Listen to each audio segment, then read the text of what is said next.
Pričela se je sezona zimskih športov.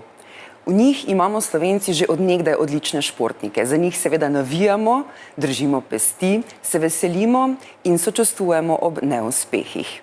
Moj današnji gost je nekdanji alpski smučar Mitja Dragšič. Mitja, pozdravljen. Pozdravljen.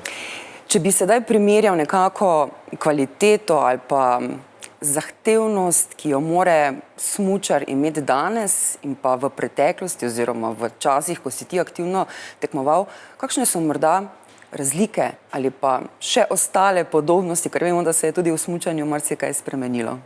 Ja, mislim, spremenilo se je toliko, koliko se je celoten šport, bom rekel, celoten svetovni šport. Vsaka stvar gre v maksimum in tudi športna priprava, oprema pri smučanju je šla na res tisti zelo limit, ne. Ampak mislim, da tudi mi smo bili športniki, taki kot so v tistem času bili najboljši in smo tudi bili mi med najboljšimi. Tako da s časom gre ta šport in to je normalno, da se razvija ne vem, kje je ta meja, no. Si si kdaj zamislil, da bo sama tehnologija smuči,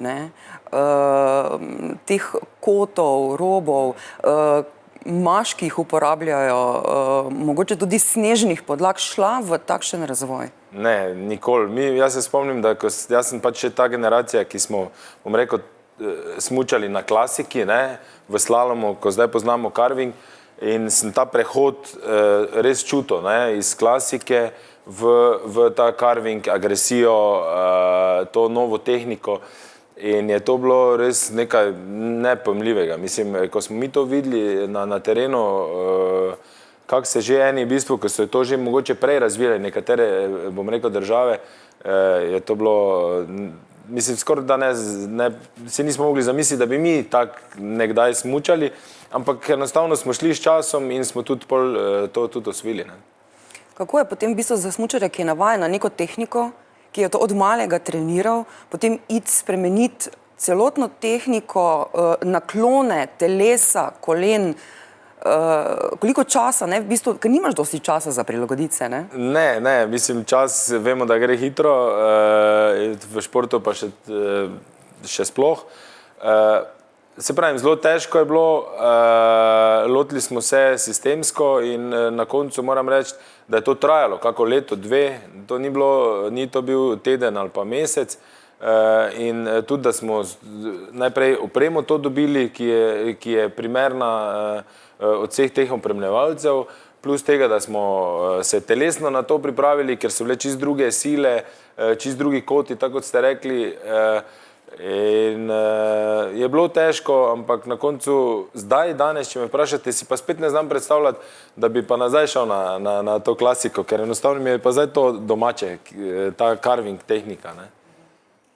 Kako sedaj ti v bistvu, ko to znanje si pridobil, nekako čas gre naprej, razvoj gre naprej, sedaj si trener, tudi vso to znanje zlivaš mladim. Kakšna je zdaj ta razlika ko si sam treniral, pa sam pridobival to znanje, naprimer pa danes, ko to znanje predajaš mogoče drugim, ne? Razlika v tem je danes mogoče to, da enostavno mi takrat, kot jaz se spomnim, kot otroci, se nismo toliko obremenjevali in niti z rezultati, niti z kaj danes delamo, kaj bo, praktično smo smučali. Jaz pravim, danes manjka mogoče več, pod narekovaj, ulice, tistega športa, ki si ga ti mogoče pridobil, pa si potem samo še tukaj dal tisti piko na i v samem treningu. Jaz mislim, da jaz imam v osnovi prednost kot trener, zato ker imam oba ta zorna kota, od klasike do tega carvinga, in ker smučanje pa mora imeti oboje. Vseeno se mi zdi, da ta prehod, zdaj, ko pridejo samo carving, da imajo premalo tistega tehničnega znanja, ki pa je potreben, ne vem, raznega smučanja po gozdu, raznega nekega tiste prilagoditve na različne terene, je pa klasika imela boljše. In ko si imel dobro klasiko smučanja, pa zdaj ta carving, ta paket je, se mi zdi, boljši, kot pa mogoče zdaj samo ta carving po eni strani, jaz pravim temu, malo že divjanje po smučišču. Ne? Ampak ti pri dečkih starih 14 do 16 let dobiš že v bistvu kar izoblikovane športnike. Koliko potem še ti dodaš tistega? Kako izgledajo, na primer, ti vaši treningi? Ja, res je, da v bistvu nekje do 12. leta se, bom rekel, razvijajo te neke motorične stvari v, bom rekel, kondicijski pripravi, ker vemo, da je prvo telesna priprava zelo pomembna za športnika, za smučarja. In potem, ko prije tu v moj rang, tukaj noter, že mora nekaj imeti. Tukaj se v bistvu nadgradi, treningi se povečajo, količina treningov se poveča, težavnost treningov se poveča, discipline recimo se razširijo, se pravi, ni samo slalom in pa veleslalom, ampak gre tudi v hitre discipline. In te osnove je treba že prej zgraditi, da potem tu lahko res delamo široko. Tako da jaz gledam na to, da res treniramo koliko se da široko, da naredimo širokega smučarja in potem imamo več možnosti, da postane, bom rekel, specialist potem kasneje za eno disciplino, če ne ostane v širšem. Je to tudi način podoben, ki ga imajo Italijani, Avstrijci, ali se tukaj razlikujejo? Pa mislim, da je kar podobno. Res, da oni imajo mogoče jasno več, bom rekel, širši to sito možnost izbiranja mladih talentov, kar pri nas vemo, da je tega manj. Praktično je tudi prej bilo tega več, zdaj je to jasno v tej celi situaciji manj, ampak na koncu vedno vidimo, da imamo svetovne prvake, imamo zmagovalce in da znamo delati z mladimi in da znamo čuvati tiste prave talente in jih pripeljati do samega vrha. Maribor je vedno imel eno takšno zvezdo na nebu, vedno so tukaj nekako kapljali posamezniki, ki so zelo uspevali. Še danes so tako? Ja, se vidimo. Danes tudi vsi smo se spraševali, kaj bo, ko bo, ne vem, Tina nehala, kaj bo, ko bo, da nimamo pri fantih, da nimamo pri puncah, ampak na koncu vidimo, da vedno je prišla Ilka, je prišel Boštjan, pridejo novi in res je, da so to Mariborčani tudi. Poglejte, imamo Pohorje, imamo smučišče zraven mesta in možnosti je ogromno in zato jaz mislim, da tudi zaradi tega smo toliko uspešno smučarsko mesto ali pa konec koncev nacija. Če gledaš v slovenskih razmerah, kakšne generacije bi ocenil, da imamo dan danes, ker zdaj to lahko mogoče malo bolj oceniš? Tako kot sem rekel, danes izbiramo. Včasih, jaz se spomnim mojih časov v svetovnem pokalu, nas je bilo, ne vem, 10 v finalu svetovnega pokala v Schladmingu, se pravi, nas je bilo več teh, nismo se toliko orientirali na enega. Tako kot mogoče zdaj vidimo, ko Ilke v hitrih disciplinah ni, zdaj pa nimamo predstavnice, ki bi krojila sam svetovni vrh. Odvisni smo od enega, dveh, maksimalno treh. Prej je to bilo širše in je tudi bilo mogoče lažje spremljati kot gledalec, ker si vedel, če se enemu ni posrečilo, bo pa pride drugi. Tako da to se je spremenilo, ampak mislim, da je šport šel tako daleč, da enostavno ne moremo mi v eni Sloveniji producirati več 10-15 svetovnih, bom rekel, uspešnic v smučanju. Je pa to tudi šport, ki zahteva blazne napore, to moramo priznati. In seveda je tudi to en razlog, ki vpliva na to, kako dolgo nek športnik vztraja. Plus finančni nabor, vso to opremo, čas, jutranje treningi, vse poteka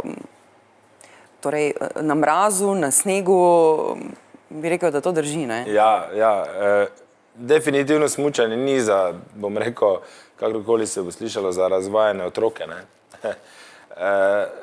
Ker tukaj zelo zgodnji, bom rekel, mladosti in mora otrok postati samostojen, vstajati zgodaj, tako kot ste rekli, na mraz, so to opremo prinesti na sam teren, biti odsoten iz šole, od doma, vse se dogaja, bom rekel, poleti, ki se, ne vem, drugi vrstniki mogoče družijo kje druge, je ta žena, ne vem, na ledeniku, na določenih, bom rekel, minusih in tako naprej, tako da ogromno je tega, ne, družinskega prilagajanja tudi, ne, starši morajo res biti 100% vpeti tudi noter, da to otroku najprej seveda omogočijo, drugo, da ga spodbujajo in tretjo, da ga jasno vozijo na te stvari, ker pač ogromno pade na starše, ne glede ali je klub organiziran ali ne. In to je najtežje v tem športu, da potem pri 16, 17, bom rekel, v teh pubertetnih letih je navajen tega in ne obupa in vztraja in gre, bom rekel, svojemu cilju naproti. Kaj potem mora posameznik imeti, da je tako vztrajen? Ker eno je, da ti opaziš, da je nekdo res talent, ampak na drugi strani pa mora res biti vztrajen, res imeti ta cilj pred sabo, ne obupati tudi, če ne gre. Koliko je potem tudi tvoja vloga ga spodbuditi, mu dati neko motivacijo? Ja, to je v bistvu največje vprašanje, bom rekel, ali pa največji vprašanje v samem športu nasploh in v smučanju in trenersko konec koncev tudi, kaj v danem trenutku je prav, kakšen pogovor, kakšen način treninga, zato da se pri tekmovalcu ne zgodi ta nasičenost in potem si vsi, bom rekel, krivimo, ali je to trener, ali so to starši, kdo je kriv, da pač recimo ne vztraja do konca.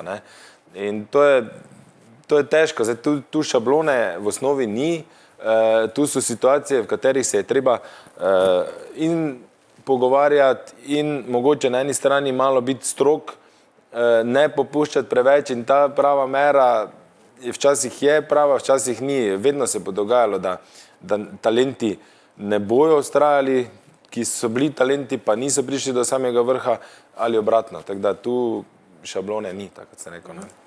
Tako, če bi sebe opisal, kakšen trener si? Realno? Si strog?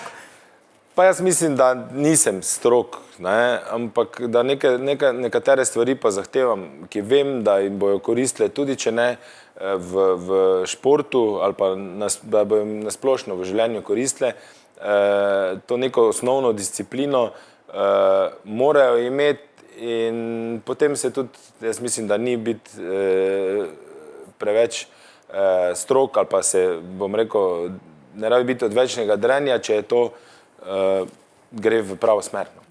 Si takšen tudi bil do sebe kot tekmovalec, mogoče, da si zahteval več, vedno več? Bi rekel, da mogoče včasih nestrpen, kaj se tega tiče in da sem mogoče si včasih naložil preveč, tako kot ste rekli, in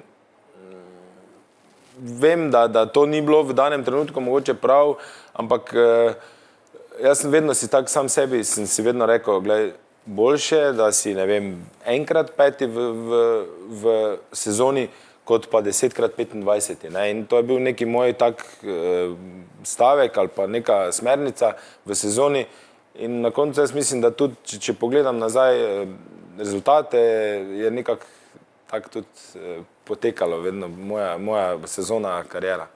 No pa če greva na začetke mogoče tvoje, verjetno si strašno hitro začel smučati, ampak to so bili takšni bolj otroški časi, tako kot si dejal prej že, smučanje po strminah, brez obveznosti. Kako se spomniš teh časov? Ja, jaz se zelo dobro spomnim, jaz v bistvu sem izhajal iz, bom rekel, športno-nešportne družine, kakorkoli. Mama, ata nista bila nikor profesionalna športnika, ja, tiste take male stvari, ampak imam še starejšega brata, ki je pa tudi bil uspešen športnik, košarkaš in jaz sem pač v bistvu za njim bom rekel, bi bil vzornik, 5 let starejši, sem tudi šel pač v ta šport, tudi z košarko povezano, sem sporedno z smučanjem v tistem obdobju, ne. In jaz sem se pol odločil, ampak glede na moj nek karakter, enostavno ekipni šport mi ni bil toliko kot pa posameznik, ker nisem prenesel tega, da sem odvisen od nekoga drugega, ne. In zato mogoče sem se kasneje odločil za smučanje. Tukaj v smučanju sem pač najdel ta krog, bom rekel, prijateljev, tako kot sem rekel, smo radi smučali, se radi družili, tudi na vseh vsakodnevnih treningih in tudi ostajali na Pohorju, ko je bilo, bom rekel, tega organiziranega treninga konec.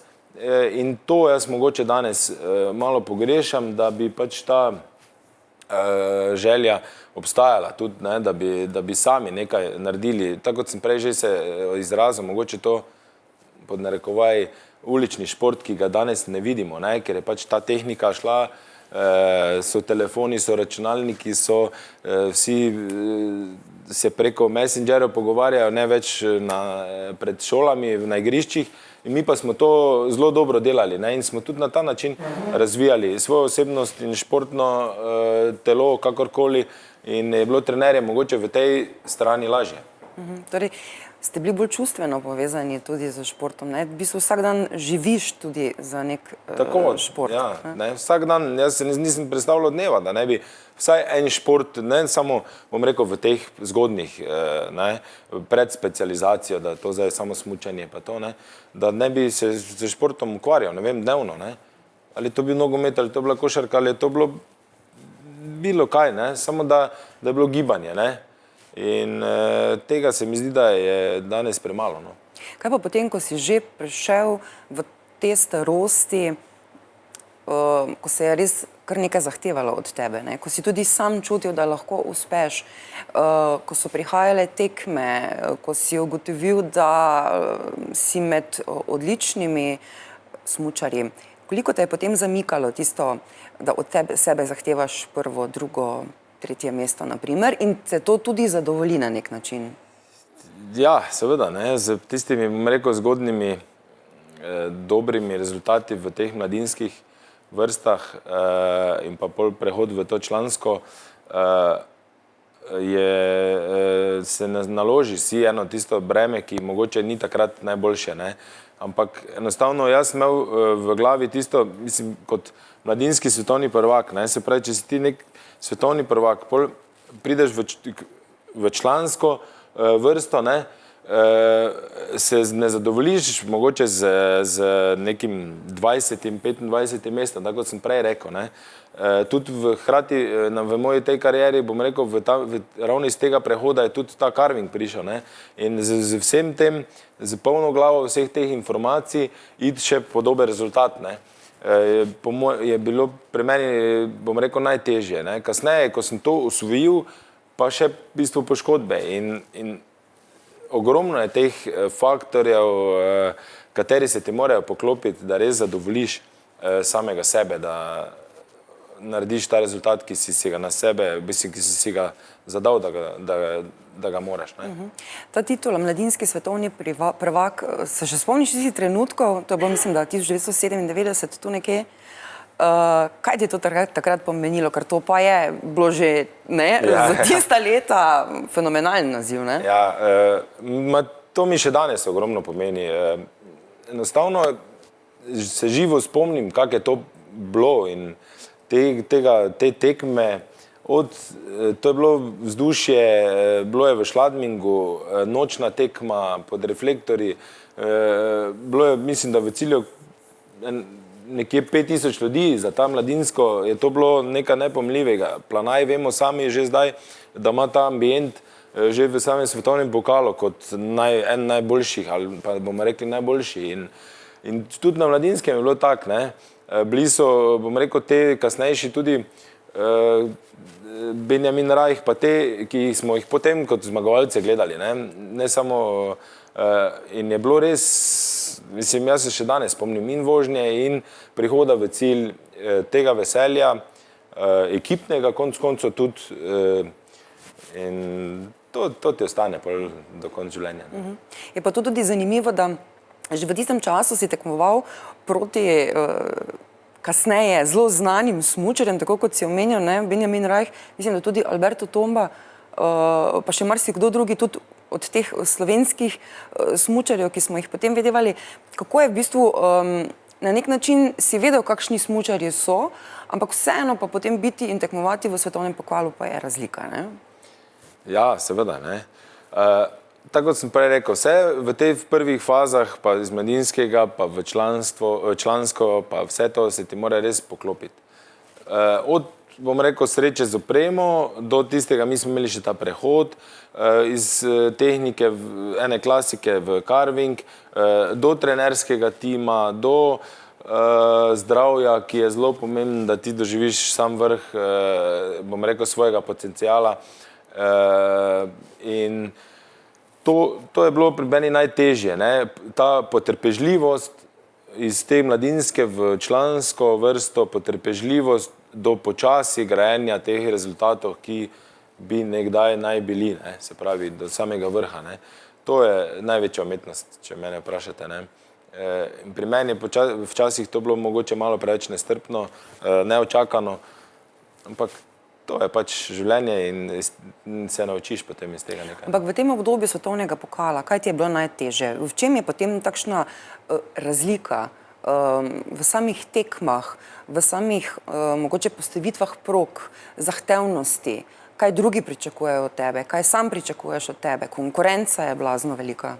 Ja, težko je uspeti, ne? Vse to, kar ste zdaj našteli, je vse res, ne. Mislim, same tekme iz svetovnega, mislim, iz teh nižjih rangov v prehod v svetovni pokal, se pravi težavnost terenov, težavnost same podlage, postavitve, dolžine prog, vse to se naenkrat spremeni in to gre vse na tisti, bom rekel, limit, kar zahteva najboljši rang, ne. In s tem se moraš spopasti, tudi konkurenca, ne, tako ste rekli, vidiš, ne vem, na štartu zvezdnike že tega športa, ne, ki so že, ne vem, dosegli vse, ti prihajaš, želiš seveda, po eni strani ga spoštuješ, po drugi strani ga želiš premagati, ne, in tu noter se pol ti vrtiš in čakaš na svojo priložnost, ne.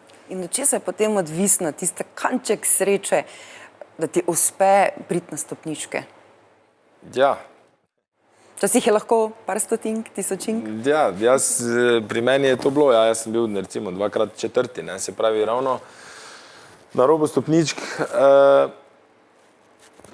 ampak se pravim, tu res take malenkosti odločajo, da enostavno, jaz pravim, največ pomeni zdravje, ne, v tisti fazi razvijanja in če se pripelješ, bom rekel, iz vseh teh vrst do članske pa do nekega, bom rekel, ko loviš številke, dobro številko v svetovnem pokalu, ko se dviguješ, ko prihajaš v sam svetovni vrh, da ostaneš tam zdrav.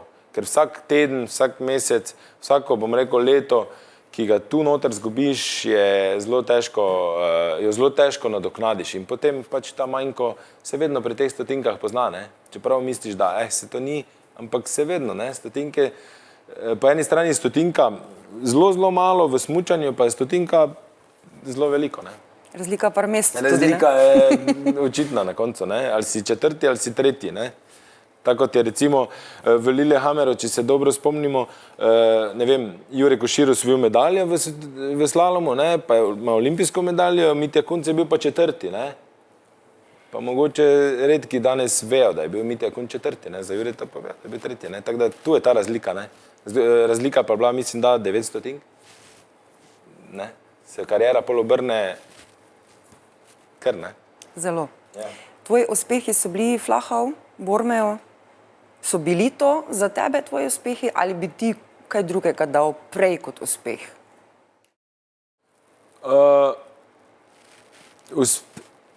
Uspehi, zdaj, takrat so bili to uspehi, ne, takrat, ker sem pač verjel in upal, da to ni tisti, bom rekel, zadnji ali pa najboljši rezultat, ki ga bom jaz mogoče dosegel v svoji karieri, ne.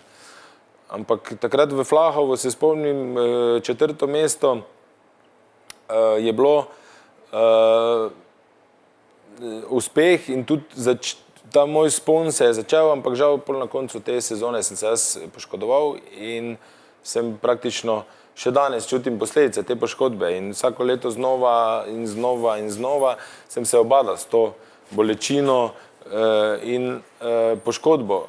In na koncu sem bom rekel, iz Flahovo z tem Bormijom ali pa z Sleme in s temi rezultati bil zadovoljen in bom rekel, da je to bil uspeh glede na zdravstveno stanje, ki sem ga skozi ta leta vlekel za sabo. Ne. Sicer pa si tudi dvakrat bil na olimpijskih igrah, Salt Lake City in pa tako, Vancouver. To je pa verjetno za vsakega športnika nekaj posebnega. Biti na olimpijskih igrah, ne samo sodelovati, tudi nekaj pričakovati od tega nastopa. Koliko je to za tebe takrat bilo realno, da pričakuješ nekaj, da ti mogoče uspe nek preboj, ali si vedel, moje mesto je med tem in tem mestom, to je meni dosegljivo? Če gremo od začetka, Salt Lake City 2002 je bilo, bom rekel, obdobje, ki je bilo za mene ta preboj, bom rekel, da sem prišel sam svetovni vrh in mogoče takrat nisem še vedel sploh, kaj to pomeni olimpijske igre, vrstil sem se v reprezentanco, takrat imel možnost, kandidiral tudi za, bom rekel, za specialni slalom, imel sem prostor v kombinaciji, to sem pač vedel, da bom nastopil za slalom, pa sem imel v bistvu še interne kvalifikacije in na samem prizorišču. In takrat, ko sem jaz v Ameriko prišel, je bilo res čist nekaj, mislim, olimpijske igre, to čist živijo za to. Amerika, vemo, teh volonterjev in teh stvari za tako tekmovanje se res zbere ogromno, tu ni važno, vejo vsi, zakaj se gre, olimpijske igre so jim največji, bom rekel, dogodek na splošno. In za mene je to bilo tudi vse wow, mogoče malo v tisti luči velikosti, tako da tam enostavno nekega bremena rezultatskega si nisem naložil. Kasneje pa to bilo čisto drugače. Največ sem upal, bom rekel, čeprav se nisem potem kasneje uvrstil v Torino, 2.6, se pravi, tam so bila tista moja leta, ki bi jaz sem pričakoval največ od sebe, in pa potem dobro, Vancouver tudi na koncu, čeprav sem se že potem obadal res za tisto, bom rekel, koncem karijere, ja, ne nadaljevati, iti za svojo pot, biti v ekipi, ne biti v ekipi. Tako da ta Vancouver je bil, bom rekel, mešanica vsega tega. Ampak ne glede, ko sem se postavil na štart, sem vedno upal, da bom rekel, na olimpijskih igrah sem vedno rekel, štejo medalje in tisti, ko ne da tam palce čez štartno palčko, je tam samo z enim ciljem medalja, ker 4., 5., 6. mesto na olimpijskih igrah žal ne šteje skoraj na nič.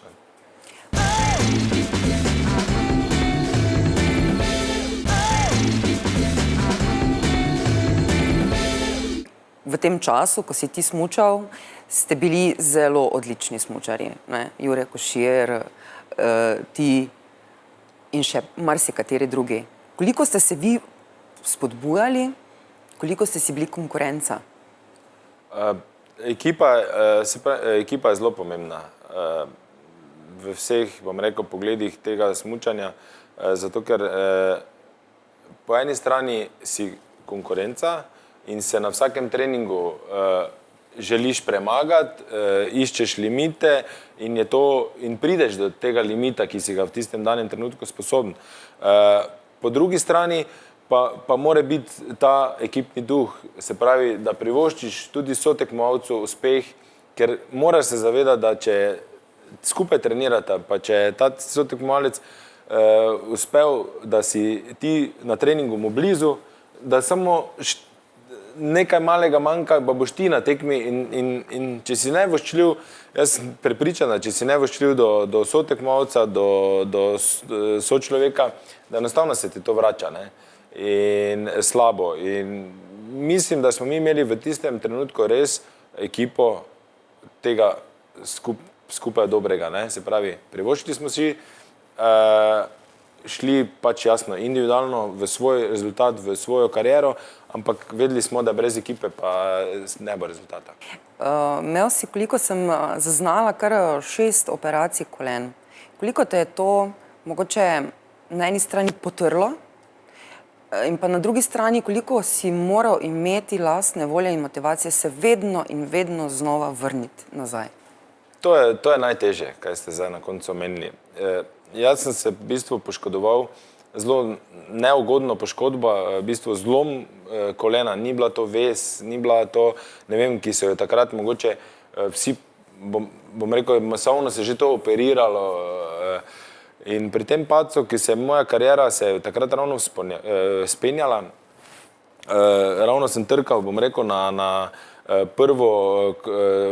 za prvo kategornika v slalomu, bom rekel, da bi bil med 15 na svetu konc sezone in se zgodi ta padec, ne, pri prosti smučariji, ne praktično ogrevanje za trening in ta zlom me še danes v bistvu me spremlja, kasneje ta operacija, praktično vedeli niso, kaj točno bi naredili, ker poznali so križno vez, poznali so, mislim, ta operacija je bila pa malo drugačna in zlom tibije, platoja tibije je bil zakompliciran in jaz pa tudi, mlad fant, 22 let star, si nisem znal predstavljati, kaj to pomeni sploh za kariero, za tisto obdobje.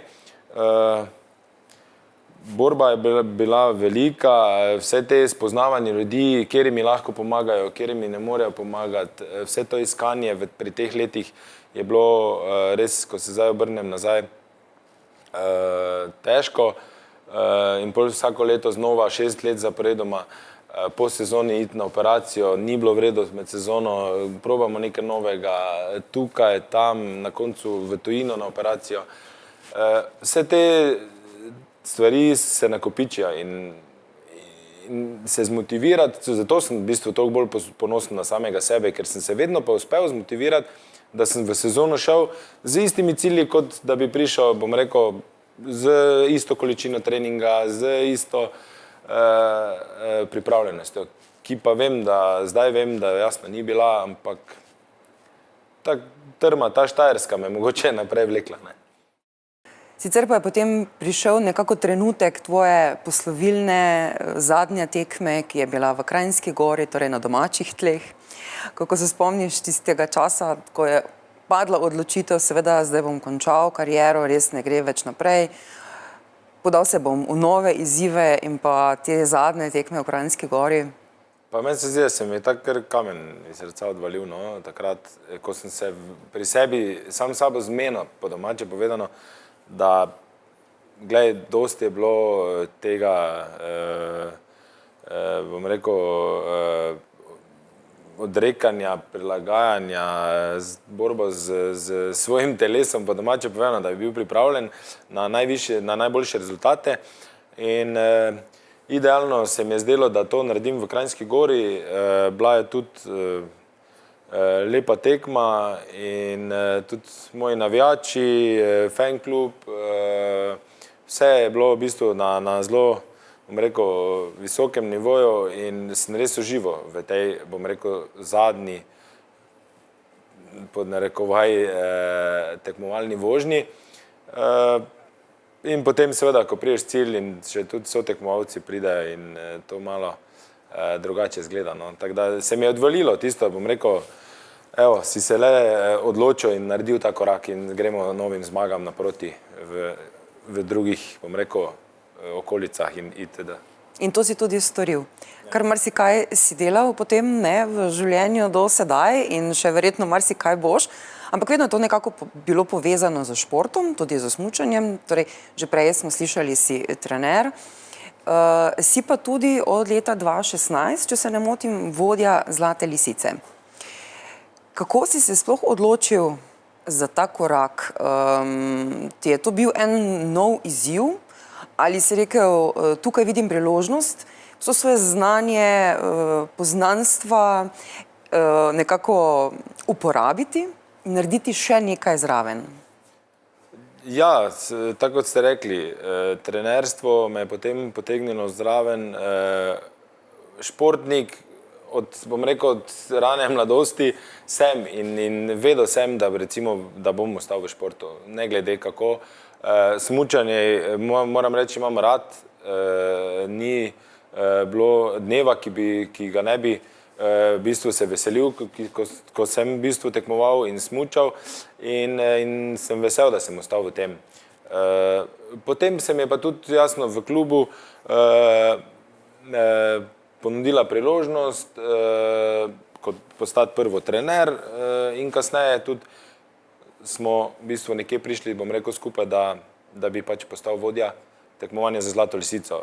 Vem, kaj to pomeni, ta tradicija, ki je v Mariboru in da je to zelo velika odgovornost in sem pa toliko samozavesten in toliko, bom rekel, trmast, da vem, da tudi sem zmožen tega pritiska, ne.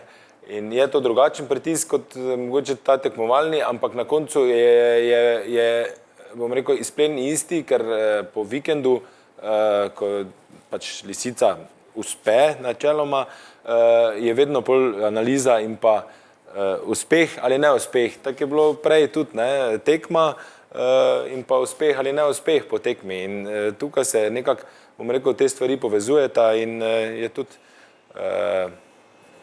podobna stvar. Saj si samo omenil, je to tekmovanje z več kot 50-letno tradicijo. Zagotovo so stvari, ki so utečene, ki ustaljeno potekajo. Je to ekipa, ki dela ustaljeno, ki zna, ki obvlada. Kaj je sedaj tvoj mozaik k celotnemu mozaiku, tvoj kamenček, ko lahko rečeš, tukaj so še možnosti, da se izboljšamo, tukaj smo lahko še bolj prepoznavni, tukaj lahko mogoče še kaj več naredimo za gledalce, za športnike? Ja, ekipa tukaj, tako kot ste rekli, tu zdaj bo 54. Zlata lisica, ne, tako da tu je res ta tradicija na zelo visokem nivoju, tudi ekipa, že, bom rekel, teh ljudi, ki skrbijo za to, da tekma je, tako kot je, vedno maksimalno dobro pripravljena, je že utečena. In ravno mogoče to, da je že malo preveč samoumevno, ne, kot jaz, kot oseba, ki pa nisem povezan z, ne vem, to 50-letno tradicijo, tako pa bom rekel, v tem krogu skozi, bom pod narekovaj, nekje od zunaj sem prišel zraven, da ne postaneš tisti, bom rekel, da ne sme biti to vse samoumevno, ker čas gre naprej, trendi rastejo, zahtevnost kvalitete je na zelo visokem nivoju in ravno tukaj jaz vidim to rezervo, da z temi nekimi malenkostmi, ali je to pri pripravi proge, ali je to pri samem, ne vem, izgledu nečesa, ne, pripomorem k temu, ne. Kaj pa promocija? Mislim, promocija, tukaj ta ekipa, ki so razdeljeni po sektorjih, se pravi, jaz sem bolj na tehničnem delu, ne, to je sam izgled, sama priprava proge, sam izgled ciljne arene, tukaj mi skrbimo. Kaj se pa tiče marketinških zadev, je pa to spet drugi organizacijski odbor in tam se s tem ukvarjajo, iščejo možnosti, probajo biti vsako leto boljši, seveda. Tvoje mnenje k mogoče dodajanju še kaj več, ker to je eden izmed tistih temeljev mariborskega turizma, Zlata lisica. Ime, bi lahko občina, bi lahko tudi posamezniki še več naredili, da bi kraj kot tak, ljudje, infrastruktura, neke gospodarske možnosti, hotelirstva še več pridobili, ali smo nekako rekli, zadovoljni smo s tem, kar imamo? Premalo se zavedamo, mislim, da vsi zavedamo, kaj pomeni Zlata lisica za Maribor. Gledam iz čist vidika in turistične organizacije in občinskih veljakov in, bom rekel, teh ljudi, ki so povezani z kakorkoli z Pohorjem, od hotelirjev do teh, ki imajo tukaj nočitve, ki jim to v bistvu vse tiče, čeprav mislijo, da se jih ne tiče. Ne. In tukaj pa bi mogli v bistvu malo bolj skupaj stopiti, ker se mi zdi, da smo vseeno malenkost preveč odrinjeni, kot bom rekel, ta organizacija Zlate lisice delamo čist ločeno, namesto da bi delali skupaj. Ne? Pa ne zato, da bi mi tako hoteli, ampak zato, ker se mogoče nekateri ne zavedajo, da je to zelo pomembno za Maribor, da gre to v svet, da ne vem, gledanost na zelo visokem nivoju, ena izmed najbolj gledanih tekm ženskega svetovnega pokala, ne vem, koliko televizij, ne vem, koliko držav in tam se pojavlja Maribor kot tak, imamo mesto blizu in potencijala ogromno. Moramo se zmodernizirati naše Pohorje, stvari, ki bojo dobre za Lisico, stvari, ki bojo dobre za Maribor, za meščane v Mariboru, ker to, da se Lisica dela, je za Maribor, za Slovenijo, konec koncev, ne za mene, za posameznika. Ne. Moramo vedeti, da mi danes, ko bo sneg narejen, bomo za Božič recimo smučali v Maribor, v dolino, v mesto in to bo do marca. In imamo res zelo lepo okolico, zelo kvalitetno že lahko živimo v tem Mariboru, ker imamo to Pohorje, ampak ga bo pa treba čuvati in nadgrajevati, da bomo to kvaliteto lahko tudi dalje živeli. Priprave na Zlato lisico že potekajo. Kakšen je potem sam protokol obveznosti, ki jih imate tik pred samim dogodkom, tiste stvari, ki jih morate izvesti in pa seveda koliko vam pri tem tudi mogoče tujci pomagajo pri sami izvedbi in pa potem seveda na koncu pridejo tisti najpomembnejši, ki pa ocenijo, ali tekmovanje lahko poteka ali ne. Ja, mislim, začne se bom rekel, pripravo na Zlato lisico zelo zgodaj. Imeli smo letos recimo že v začetku septembra, so bili tukaj ljudje od FISE, se pravi,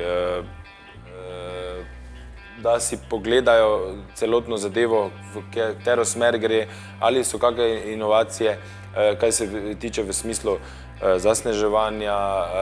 Vemo, da recimo za Pohorje skrbi, bom rekel, Marprom, v katerem mi moramo sodelovati in tudi dobro sodelujemo. In se moramo povezati, da to vse skupaj naredimo, to njih jasno tudi zanima, da vejo, da imajo sigurno tekmo in potem se tudi določijo že termini, prvi tek, drugi tek, kje bojo te javna žrebanja, kje bojo trenerski sestanki, to je že v bistvu od septembra dalje, se že časovnice določajo. Ne. Potem pa mi jasno vse te stvari pripravimo, skozi ta mesec, dva, tri, do prvih teh hladnih dni, mislim, kar se tiče te ciljne arene, od tribun do vsega, to je jasno že dosti prej dorečeno, z časovnicami. In čakamo ta bom rekel, hladne dni, v katerem pa pol se začne, mogoče se začne pol tem, da se vidi, da zdaj pa že bo počasi Lisica, ampak to se že pa, delati se pa že začne dosti prej. Potem pa glede na zgodni ta termin, ki je letos, 6. 7. januar, je tista zelena luč je letos 28. decembra. Se pravi, ko pridejo spet te predstavniki od FISE in pogledati teren, oceni, ali imamo dovolj snega, ali dobimo, bom rekel, tako imenovano zeleno luč za samo prireditev za te dve tekmi. In jasno, mi pa delamo s polno paro že prej in pol kasneje seveda tudi. Je pa to tudi tekma, ki poteka na najnižji nadmorski višini in seveda vreme ima velik vpliv, višje temperature, kvaliteta snega, preparacija. Sedaj si tudi v vlogi, ko spoznavaš mogoče malo druge stvari tega smučanja, kot si kot trener ali pa kot tekmovalec, torej kako pripraviti res odlično progo, da bo vzdržala v teh mariborskih, včasih šaljivih razmerah 2 dni, ne? Ja, vse to je v bistvu največji izziv, ne. ta največji izziv, zato ker se tukaj vreme lahko res menja, ne? Čez noč, dejansko. Čez noč. In tudi od štarta do cilja se menja čez noč. Ne? Imaš pas, ki je takšno vreme, imaš pas, ki je takšno, tukaj imamo te inverzije, ki so v Mariboru zelo, bom rekel, popularne, ne? Ampak mogoče ta inverzija nam koristi konec koncev, ker je pač tukaj od spodaj toliko nizko, da ponavadi imamo mi hladno, pa je zgoraj pretoplo, ne? Tako da tukaj potem se v bistvu z ekipo, ki skrbi za zasneževanje in pa progo,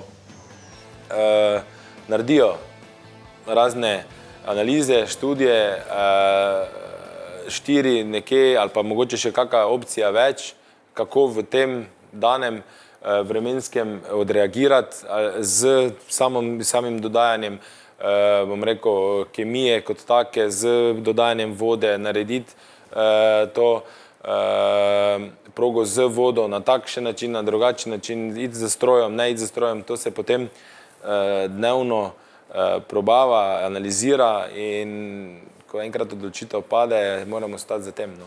In to lovimo pa seveda optimalno opcijo. Ne. Koliko ima ta teren možnost različnih postavitev? Pri smučanju je to včasih zelo pomembno, da imajo trenerji, ki postavljajo progo, to možnost neke igre, nekih različnih postavitev, malo otežiti še bolj puncam progo. Ja, dobro, vedno tukaj v Mariboru recimo gledajo, da je pač prelahek zgornji del, se pravi od štarta, veleslaloma govorimo, do te trikotne jase, tako imenovane. Ne.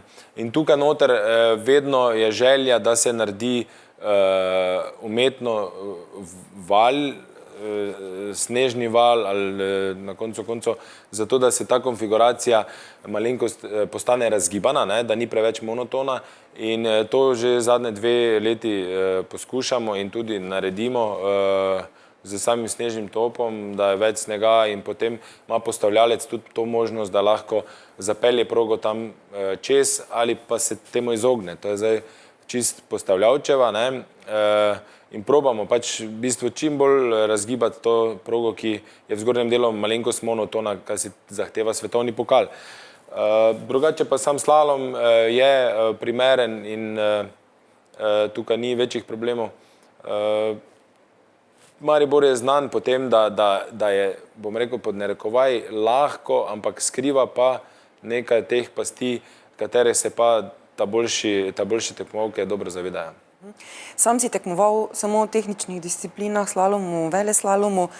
Koliko postavitev proge različnih trenerjev vpliva lahko na tekmovalca? Torej od samega terena, kje so zanke, kako dobro si ogledaš zjutraj progo? Ja, v slalomu recimo je lahko trener si izmisli, karkoli mu pade, bom rekel, na pamet, v teh pravilih ki seveda so, ampak so tako široko, da enostavno res lahko pride do različnih kombinacij. Vemo, če se spomnimo, Ante Kostelić je vedno to zelo dobro znal popestriti, je bilo govora vedno o postavitvi njegovih prog in vse skupaj. Tako da tu se da zahtevnost, tudi na najlažjem terenu se da zelo povečati zahtevnost. In takrat je pomembna koncentracija in pa dober ogled in pa posvet z trenerjem, pametno se lotiti, ne brezglavo. Toliko je teh stvari, ki jih moraš v tistem trenutku dobro narediti, da uspeš. Ne. Absolutno vam želimo veliko uspeha, da vam uspe Zlata lisica 2018. Vzdušje tukaj je vedno fantastično, prihajajo številni navijači iz vsepovsod iz Slovenije. Kako zadovoljen si sam tudi, ko vidiš, da en takšen dogodek uspe?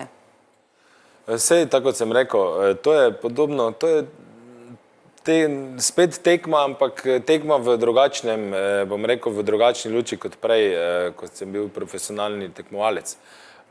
In sem v bistvu res se ti odvali tisto v nedeljo, recimo po drugem teku, ko vidiš, da je vse se zaključi, da so vse tekmovalke, bom rekel, na koncu zdrave, prišle v cilj, brez nekih večjih zapletov, je to veselje, se ti res takrat utrujenost nastopi. V prvi vrsti, ko vidiš, da ker res garaš tistih zadnjih nekaj dni, tednov za ta rezultat in ko vidiš, da recimo tudi se zbere množice ljudi, tako kot se v Mariboru ponavadi vedno,